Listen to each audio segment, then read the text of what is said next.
¿Qué tal amigos? ¿Cómo están? Bienvenidos a Noticias 365. Soy Estefanía Arrada y es un gusto poder acompañarlos. Empezamos.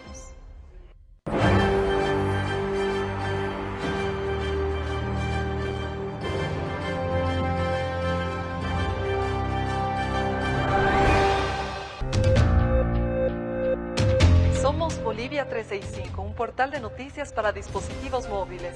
Puedes vernos a través de tu tablet, computadora o celular. Descarga nuestra aplicación, estamos en App Store para iPhone y en Play Store para Android. Todos los días, todas las noticias. Bolivia 365, los esperamos.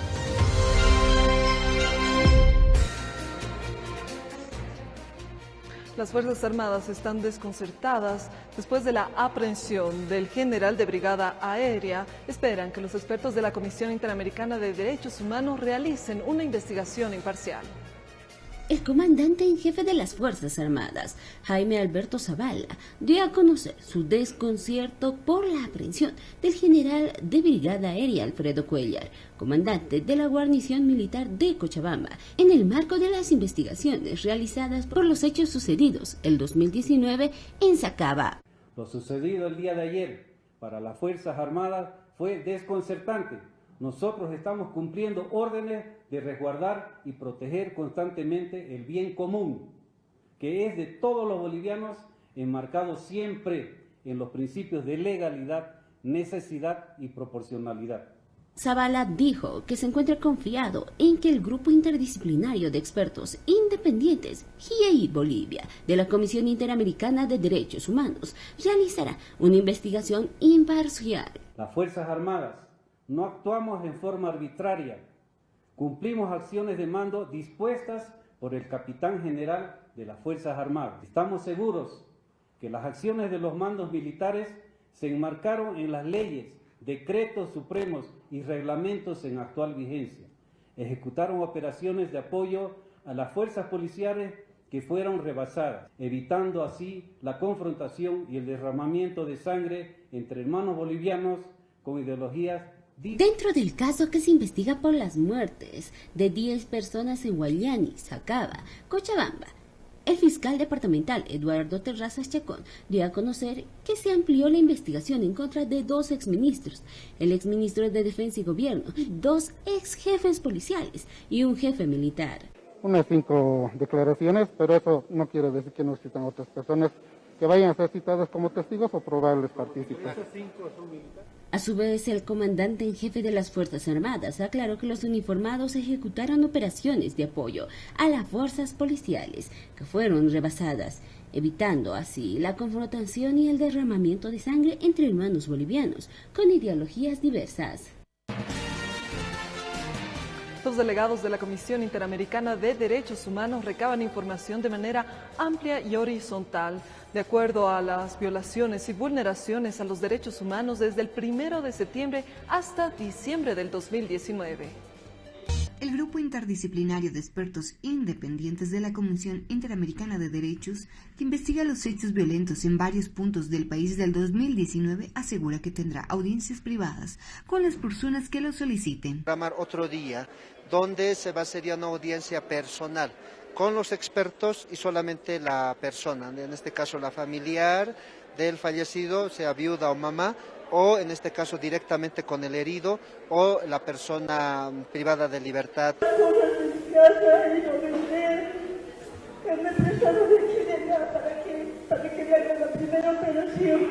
En sus primeras semanas de trabajo realizará encuentros iniciales y abiertos en la ciudad de La Paz sobre hechos de Sencata el Alto y Pedregal, Chasquipampa, en Cochabamba sobre los hechos de Sacaba, en Sucre, Potosí, sobre los hechos de Vila Vila, Chasquipampa, respectivamente, y en Santa Cruz, sobre los hechos de Montero, además de audiencias privadas con quienes soliciten hablar con el GIEP Bolivia, manifiesta el grupo. En un comunicado público, la instancia, el experto internacional que llegó el día lunes, señala que luego de los encuentros iniciales dará inicio a la toma de testimonios de forma individual y privada para recabar el informe. El Grupo Interdisciplinario de Expertos Independientes de la CIDH fue un blanco de críticas tras realizarse la primera reunión con las víctimas de octubre y noviembre del 2019 en Bolivia. El grupo interdisciplinario de expertos independientes de la Comisión Interamericana de Derechos Humanos fue el blanco de críticas tras su primera reunión inicial con víctimas de los hechos de octubre y noviembre del 2019.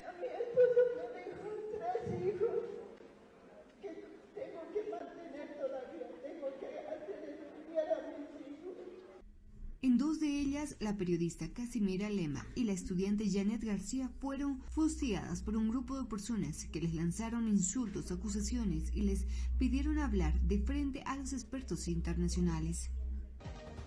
No hay respeto. No, ya has hablado.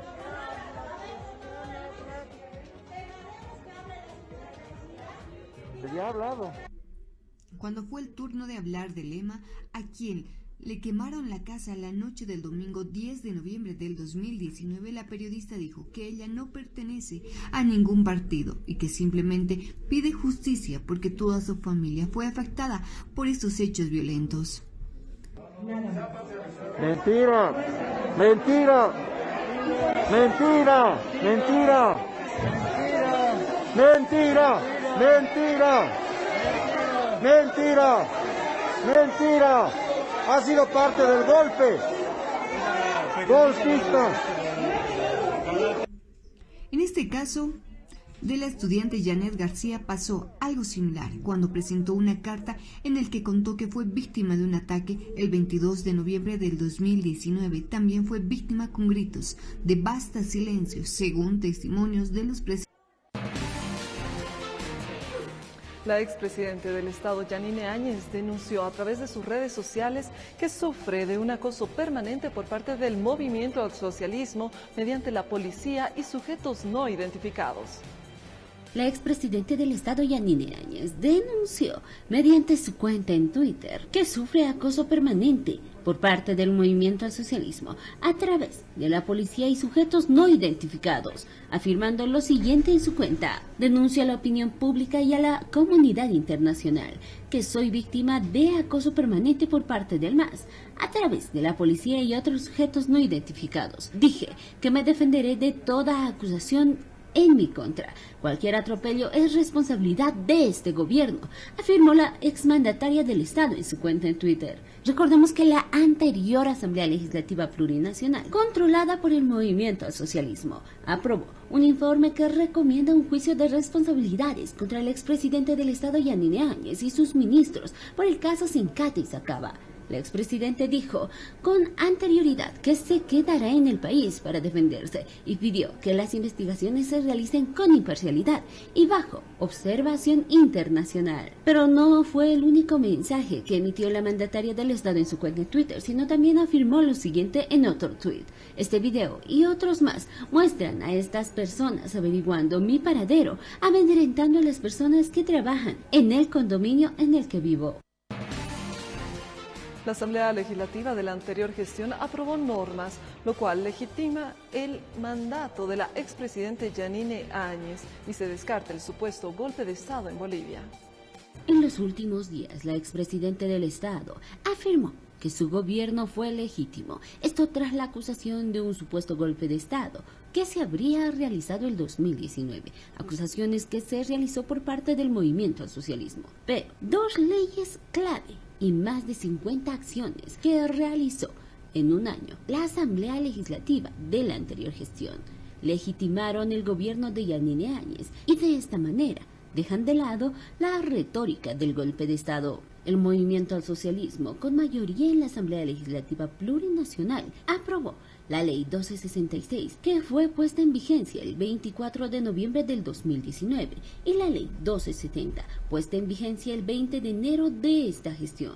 La Ley 1266 dejó sin efecto legal las elecciones del 20 de octubre del 2019 y dispuso la realización de nuevos comicios en los que fue electo Luis Arce Catacora. Además, que estableció la elección de los nuevos vocales del Tribunal Supremo Electoral y los tribunales departamentales. Entre tanto, la Ley 1270 dispuso prorrogar el mandato de la presidenta Yanine Áñez y de los legisladores de la Asamblea Plurinacional hasta la posesión de nuevas autoridades para el periodo 2020-2025. Además de estas dos leyes, la Asamblea Legislativa Plurinacional, que estaba presidida por la ex senadora Eva Copa, realizó más de 50 actos como designar a 6 vocales del Tribunal Supremo Electoral, sancionar leyes, emitir resoluciones, crear comisiones de investigación, ampliar el tiempo de las pesquisas de esas instancias, aprobar los informes de la Comisión Especial, interpelar a ministros de Yanine Áñez,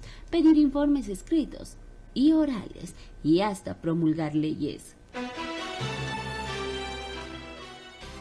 El presidente del Tribunal Supremo Electoral, Salvador Romero, realizó un informe respecto a la convocatoria a la ley para la convocatoria de las elecciones subnacionales, la cual consta de 4 artículos y 2 disposiciones finales. La Cámara de Diputados instaló una sesión para debatir el proyecto de ley de las elecciones subnacionales.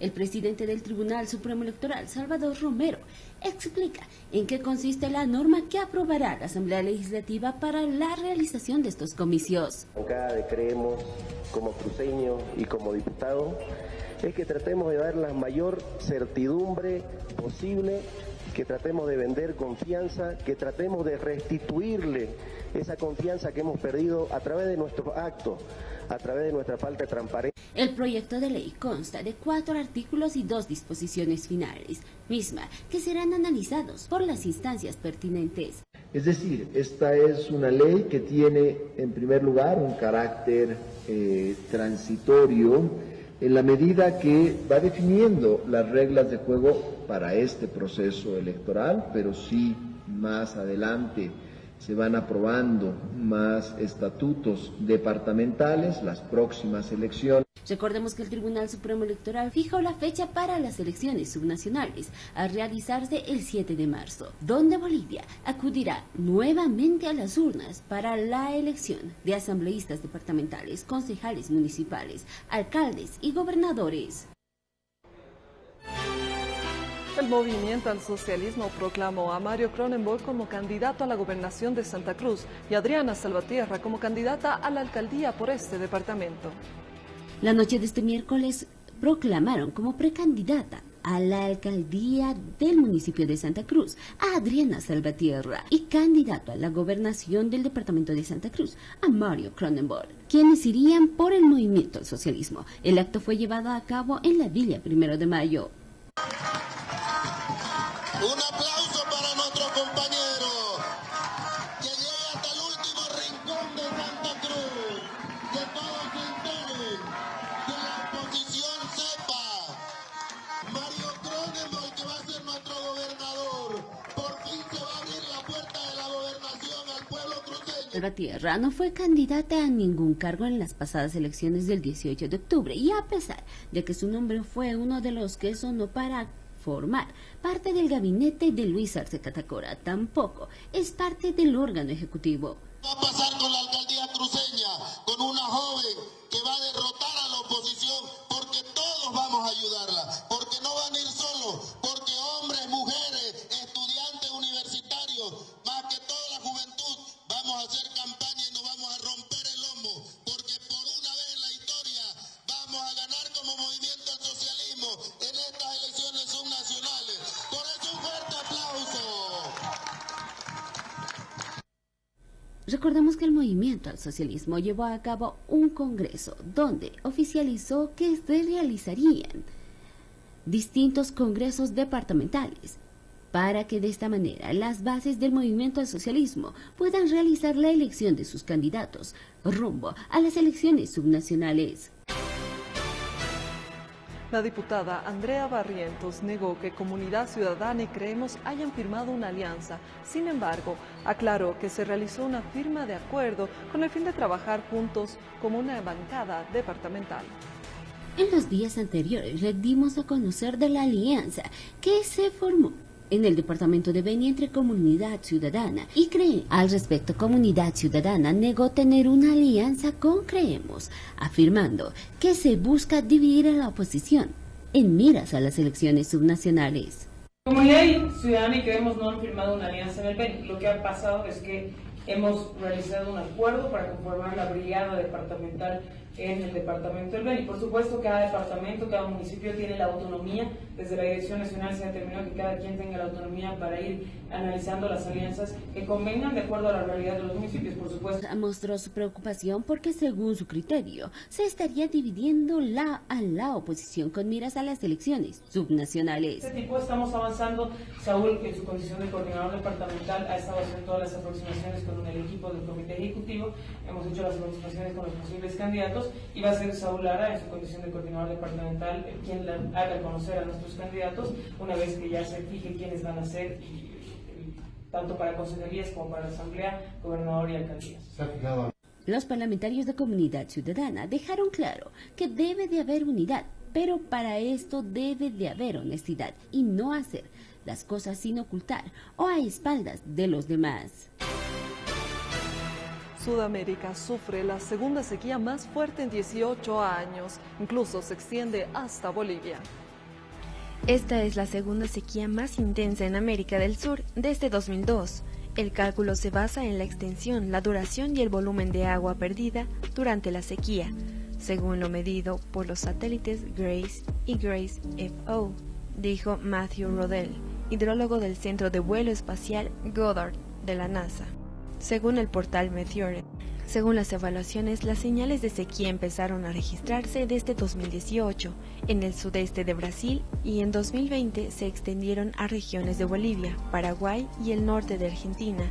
Este fenómeno fue solo superado entre 2015 y 2016 en sectores de Brasil y Venezuela. En departamentos como Santa Cruz y Chuquisaca se declaró desastre por la sequía. Una de las consecuencias fueron los incendios forestales, que en el país consumieron más de 2 millones de hectáreas. En La Paz, el almacenaje de agua comienza a disminuir y todavía las lluvias se dejan esperar. La justicia otorga detención domiciliaria a Fernando Húmeres, quien lo ha denominado un testigo clave en el caso de respiradores españoles. La justicia determinó este miércoles otorgar la detención domiciliaria a Fernando Húmeres, considerado testigo clave en la investigación de la compra de sobreprecio de los 170 respiradores españoles durante el gobierno transitorio. Su abogado, Marcelo Royano, indicó que la juez en suplencia tomó esta decisión en la audiencia de apelación a raíz de que Húmeres cumplió el tiempo de 6 meses con detención preventiva en el penal de San Pedro. Sin embargo, el jurista señaló que dicha determinación fue apelada por la Fiscalía bajo el argumento de que se solicitó ampliar el tiempo de detención preventiva de su defendido. Húmeres debe cumplir medidas sustitutivas como el arraigo, además de presentar 2 garantes personales que, en caso de fuga, pagarán la búsqueda del mismo, señaló Royano. Luis Fernando Húmeres, el empresario y dirigente de fútbol boliviano, apareció como testigo clave en el caso Respiradores en mayo pasado, pero fue enviado a la cárcel acusado de formar parte del esquema de la adquisición de respiradores con sobreprecio. Desde la cárcel, Húmeres denunció que fue secuestrado al momento de su detención y que había declarado en un inicio bajo presión. Conozcamos junto a usted el reporte epidemiológico con los datos proporcionados por el Ministerio de Salud.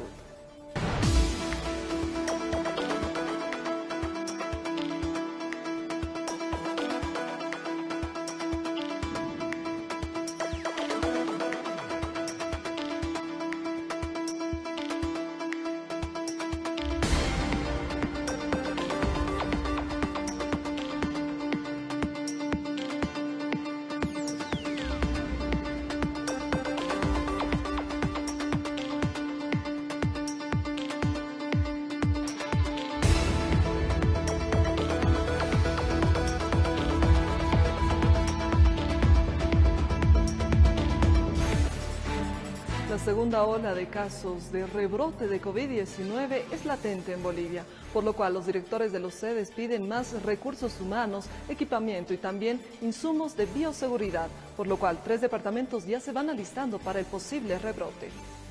Los servicios departamentales de salud sedes de Santa Cruz, La Paz y Cochabamba alistan los centros de salud de primer nivel para atender un posible rebrote de COVID-19. Esto significa nuevamente hacer el acercamiento y pedirle al gobierno nacional que ejecute de acuerdo a su competencia recursos para tener personal nuevamente y recursos para poder tener insumos respectivos para la atención. Cuando si llegue el rebrote, que lo va a hacer de manera muy paulatina, tenemos que ya estar preparados. Las autoridades sanitarias estiman que la segunda ola se registra entre diciembre y febrero del próximo año. Se han visto saturados en lo que son las camas habilitadas y también las unidades de terapia intensiva. Según el gerente de epidemiología del CEDIS Santa Cruz, Carlos Hurtado, en una semana más, es decir, en diciembre, podría comenzar el rebrote de la pandemia del COVID-19. Hoy insisto a la población, no es solamente preocuparnos de que tengamos la capacidad completa para atender. El sistema va a ir avanzando. Lo que nos debe preocupar es que estamos cerca de situaciones muy complejas de aglomeración de personas. Les pedimos, por favor, el uso del barbijo donde estemos nos va a ayudar a evitar una catástrofe en salud.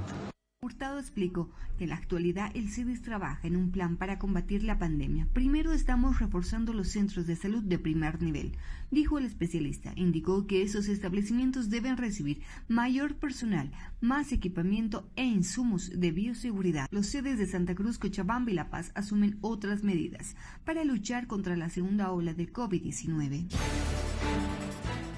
Los países latinoamericanos aceleran los acuerdos y negociaciones para tener la vacuna de COVID-19 y abastecer así a su población. A la espera que los candidatos a vacunas culminen los ensayos y superen las pruebas de seguridad, los países latinoamericanos aceleran negociaciones y acuerdos para hacerse con millones de dosis que cubran al máximo sus poblaciones. Hasta el momento, este es el panorama. Argentina tiene acuerdos anticipados que cubrirán a 28 millones de personas, tiene 44 millones de habitantes. Brasil, con 212 millones de habitantes, tiene acuerdos bilaterales y también se adhirió al COVAX. Bolivia, el Ministerio de Salud anunció que comenzará la fase de vacunación a grupos vulnerables en el primer trimestre de 2021. AstraZeneca, que se prevé será fabricada en el país vecino. Chile, varios acuerdos han sido firmados para inmunizar a sus 18 millones de habitantes. COVAX le garantiza 8 millones de dosis, Pfizer-BioNTech 10 millones. Colombia negocia acuerdos con Pfizer, AstraZeneca, Janssen, Sinopharm, CanSino y el Serum Institute de la India.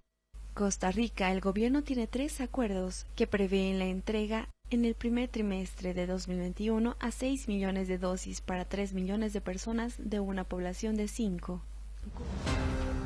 Amigos, permítanos una pausa. Al retornar le estaremos contando las noticias que están marcando en el ámbito internacional. Nos aguarda, ya volvemos. Estás viendo lo más importante del día. Lo que pasa por Bolivia 365.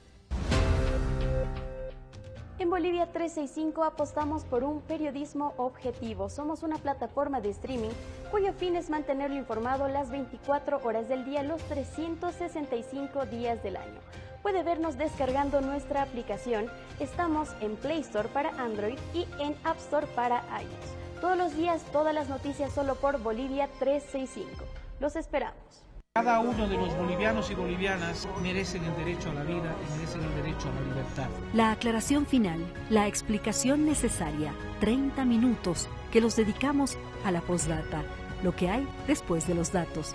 Postdata News por Bolivia 365. Porque es tiempo de noticias y opiniones serias. Bolivia 365.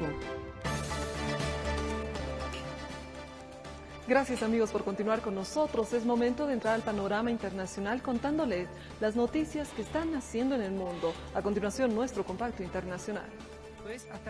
El féretro con los restos mortales de Diego Armando Maradona ha llegado ya a la Casa Rosada, donde serán velados. Sus hinchas lo han llorado en los diversos santuarios erigidos por todos los estadios en los que jugó en Argentina, como la cancha del Argentino Juniors o en La Bombonera, el estadio del Boca Juniors, club en el que jugó Maradona y del que era fanático. Cerca de la medianoche argentina, miles estallaron en aplausos e hicieron sonar sus bocinas. El gobierno ha decretado 3 días de duelo nacional por el Pelusa, quien moría por un paro cardiorrespiratorio en Tigre, al norte de Buenos Aires. Pese a sus recientes problemas de salud, el fallecimiento del astro del fútbol a los 60 años pilló por sorpresa a un país y un mundo del fútbol acostumbrados a las idas y venidas de Maradona al hospital. Se espera que 1 millón de argentinos se acerquen para despedirlo desde este jueves a la Capilla Ardiente en la Casa Rosada. América Latina conmemoró el Día Internacional de la Eliminación de la Violencia contra la Mujer con movilizaciones en toda la región. En La Paz, Bolivia, miles de mujeres salieron a las calles para exigir justicia por los 104 feminicidios registrados este año. En las ciudades colombianas de Bogotá y Medellín hubo manifestaciones similares. En Ciudad de México, las activistas marcharon hasta el Zócalo, pero la protesta se salió de control y hubo enfrentamientos entre la policía y las manifestantes. El gobierno mexicano reconoció que tiene una deuda histórica con las mujeres, con un promedio de 3.800 muertes por año. En Montevideo, un grupo de manifestantes disfrazadas como los personajes del cuento de la criada se concentró frente a la sede de la presidencia y las chilenas recrearon su performance Un violador en tu camino. La marcha del 25 de noviembre en México termina con conflictos entre manifestantes. Lo que inició este miércoles como una marcha de miles de personas sin mayores altercados por el Día Internacional de la Eliminación de la Violencia contra las Mujeres terminó con momentos de fuerte tensión entre manifestantes y policías en la Ciudad de México. La marcha 25N fue convocada por agrupaciones y sindicatos para reclamar la igualdad y el fin de los feminicidios en México, donde más de 10 mujeres son asesinadas al día. El recorrido desde el emblemático monumento a la Revolución de Ciudad de México y el céntrico Zócalo transcurrió sin problemas y con muy poca presencia policial. En la llegada a la plaza, las mujeres se mantuvieron agrupadas y algunas madres de víctimas de feminicidios y activistas subieron a un pequeño escenario a reclamar al gobierno por la precaria protección de las mujeres. Sin embargo, un grupo que intentó entrar a la Catedral Metropolitana fue encapsulado, lo que generó tensión e hizo que otras manifestantes corrieran hacia el Palacio Nacional, donde había policías y vallas bloqueando el acceso, las cuales levantaron. Las mujeres se acercaron a los elementos de seguridad que respondieron hasta encapsularlas, por lo que tuvieron que huir de la zona tanto manifestantes como periodistas y personal mediador. Paralelamente, en esta ocasión se permitió que las mujeres que protestaban entren al Zócalo,